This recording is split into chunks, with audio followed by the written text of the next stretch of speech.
Hi, hello everybody, hello, welcome back. My name is Katie and today I'm going to be doing my top 10 backlist books that I want to read in 2021.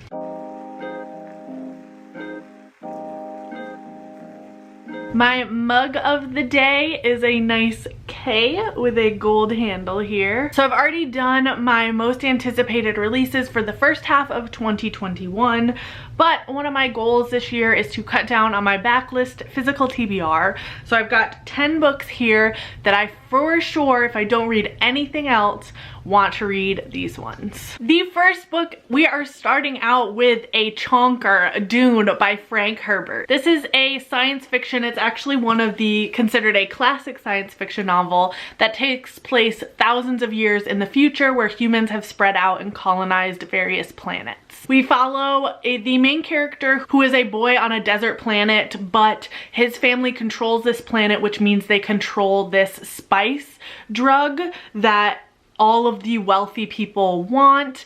And I think there are many religious themes. I've heard there might be some environmental themes.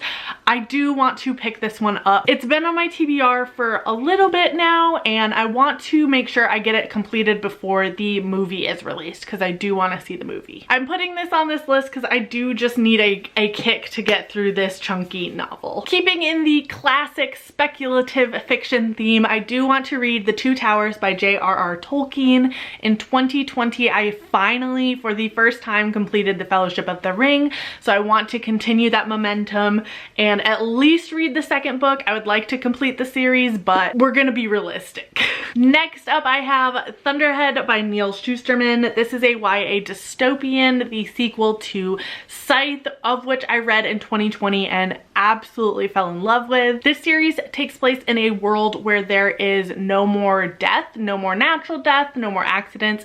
There is technology around to keep people alive for a very long time. So in order to control the population, there are these people called scythes that randomly kill people. It's anybody can come up on the kill generator and you just don't really know when or why. The first book follows two characters who have been tapped to apprentice for this role. This series took me completely by surprise and I do just need to push through and jump into this second book. Next up on here is an author I hopefully want to get into. The only one that I own is When the Moon Was Ours, and that is Anna Marie McLemore. This author writes a lot of magical realism, kind of weird books, and it seems right up my alley. The most that I've heard is about When the Moon Was Ours, so I do want to pick this up in 2021 so that I can for sure decide if they're going to be one of my favorite authors, if I want to continue on with some of their books. Another sequel on this list is A Reaper at the Gates by Sabaa Tahir. This is a young adult fantasy series. The final installment just came out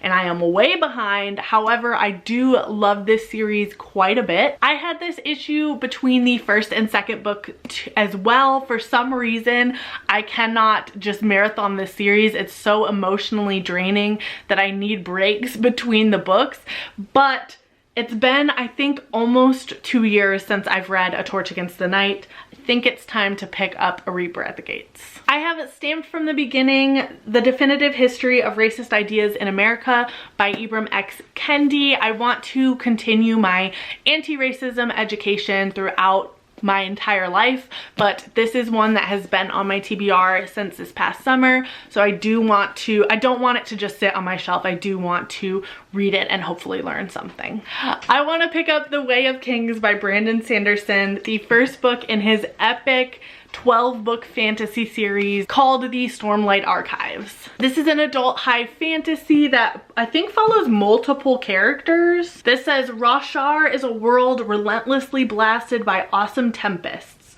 where emotions take on physical form and terrible secrets hide deep beneath the rocky landscape. The fourth book, Rhythm of War, just came out last year and I don't want to fall too far behind on this series. I definitely felt the FOMO when everyone was screaming about that book online and on BookTube and I couldn't watch any of the videos. So I'm gonna try to start this series in 2021. The next two on here are 2020 YA releases that I really want to hop on the hype bandwagon for because they seem incredible. The first one is These Violent Delights by Chloe Gong. This is a Romeo and Juliet retelling that takes place in 1920s Shanghai, and I have been loving historical fantasy lately, so I don't want to let this book slip through the cracks because I think it might be a new favorite. And the second one of those is Legendborn by Tracy Dion. This is an Arthurian legends inspired urban fantasy that follows a girl who just lost her mother and is kind of thrown into this magical underworld. This I've heard no negative opinions about. I really do want to read this. I've heard it has very strong themes of grief and how to handle grief, and the author handles those themes incredibly well. I need to get to this. I need it. I keep commenting on people's videos like, I need to pick this up, so I need to follow through with my comments and pick this book up. And the last book on this list is The Searcher by Tana French. Tana French is one of my favorite mystery authors. She has written the Dublin Murder Squad series, which is kind of a companion episodic series that followed detectives on the Dublin Homicide Squad, and there's a different main character in each book, but there's some crossover. The Searcher, however, I don't believe is a Dublin Murder Squad installment. I believe it is a standalone that follows a retired cop from Chicago that moves to a very small coastal town in Ireland to kind of take a break from everything when there's a murder, and he gets roped into that. Tana French seriously is one of my favorite writers. Her character work and her mysteries are so incredibly well thought out and well written. I would highly recommend. I know not everybody loves police-centered mysteries,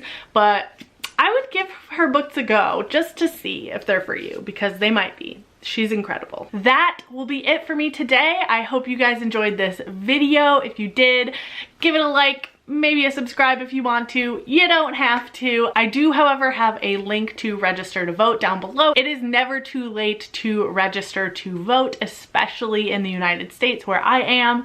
Again, I hope you enjoyed it, and I will see you next time. Bye!